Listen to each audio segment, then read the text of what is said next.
Hi and welcome to another bite-sized learning video. I'm Dave Algio, your session facilitator for this. Don't forget that all these short videos are accompanied by a longer self-teach video that can expand and develop and encourage you to do some activities and exercises to develop your knowledge, understanding and skills.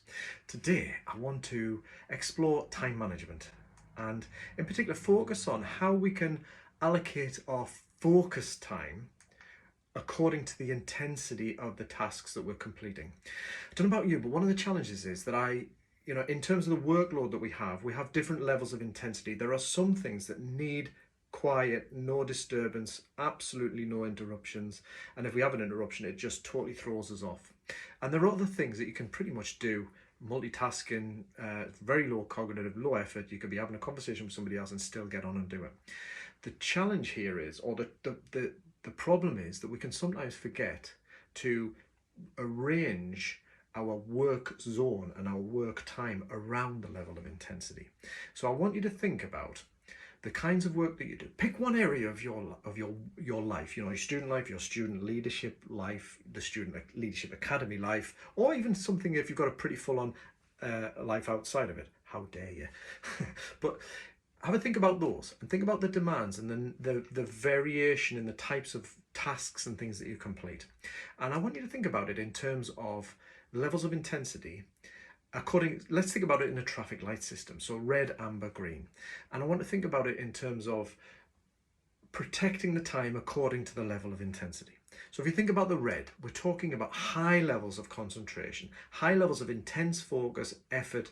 It's something that needs not just a lot of time, but a lot of uninterrupted time. Even 30 minutes of uninterrupted time could be really intense, but it needs protecting. So what kind of work, what kind of tasks or functions or responsibilities take that level of intensity where any interruption, a bleep on your email or your phone or somebody knocking on the door and saying, "Can I just," will just throw you off.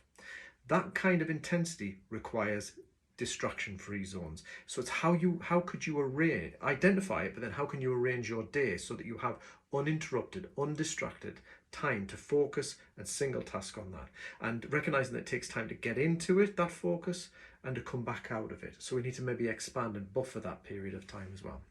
You then have the moderate, the intermediate bit, the tasks that, if somebody taps and says, "If you've got 5 minutes," you could kind of handle it. "Oh, give us half an hour, I'll be back to you in a moment." You kind of have that conversation and you can get back to it with minimal friction. What kinds of work is it that you have that falls into that? And how do you protect that? That might be that you allow, you work in an environment where people aren't about, there's a buzz and people know that they can come up and sort of tap you on the shoulder and what have you, but you're ready to protect it. You're ready to say, "Give me an hour, I'll be back with you." Or is it urgent? And if it's urgent, you support. If it's not, right, okay, well, let's arrange that for later. The green is where you can kind of have an opportunity here with the green. It's that low level stuff. I often think of shredding. I don't know about you, but after a really intense amount of time, I love to go and shred stuff. It's very therapeutic, very low cognitive load, and I can be thinking about other things or even having a conversation. Maybe not all is that level of low intensity, but the point of it is that something low where you could also engage in conversation and whatever, and you're still doing. That doesn't need protecting, and it can also mean a chance where you can still connect and socialize and engage with people and feel part of the team and the group and encourage and support those relationships without sacrificing your real precious time.